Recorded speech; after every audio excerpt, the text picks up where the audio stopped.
ಬೆಂಗಳೂರು ಗ್ರಾಮಾಂತರದಲ್ಲಿ ಕಾಂಗ್ರೆಸ್ಗೆ ಸೋಲಾಗಿದೆ. ಡಿಕೆ ಸುರೇಶ್ ಅವರು ಸೋತಿರುವಂತ ಕ್ಷೇತ್ರ.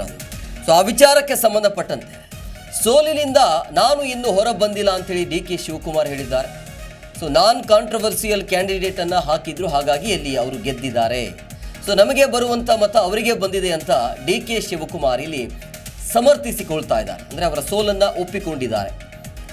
ಅಂದರೆ ನಾನ್ ಕಾಂಟ್ರವರ್ಸಿಯಲ್ ಅಂದರೆ ಡಾಕ್ಟರ್ ಮಂಜುನಾಥ್ ಅವರಿಗೆ ವಿರೋಧಲೇ ಇರಲಿಲ್ಲ, ಕಾಂಟ್ರವರ್ಸಿ ಅಂತೂ ಇಲ್ಲವೇ ಇಲ್ಲ.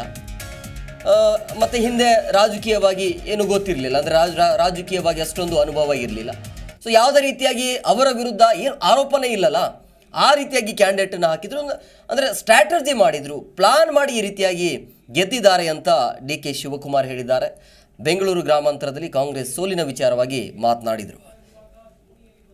Against him was nowhere connected to Karnataka advertisement what we had given. The advertisement was given based on the allegation remarks made by the BJP MLA, former Union Minister, and the media. So they have filed a private complaint and they are registered. The court was taken note of it. So appearance was to be done. So to respect the court, honor the court's he came to participate. He just participated and he has taken a bail. Mr. D.K. Suresh, former member of parliament, has given a bail. Myself, Chief Minister, and as a party president and also as a D.K. Shivakumar also, they have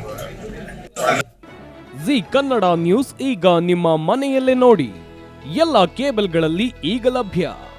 sun Direct 292, Jio TV 1334, U digital 162, city cable 51, GTPL 17, Abhishek cables 821, rock line telecommunication 51, Shri Basaveshwara number 60, Vinayaka digital number 53, in digital number 896ರಲ್ಲಿ ನಿಮ್ಮಿಸ್ತದ Zee Kannada news ನೋಡಿ ಆನಂದಿಸಿ.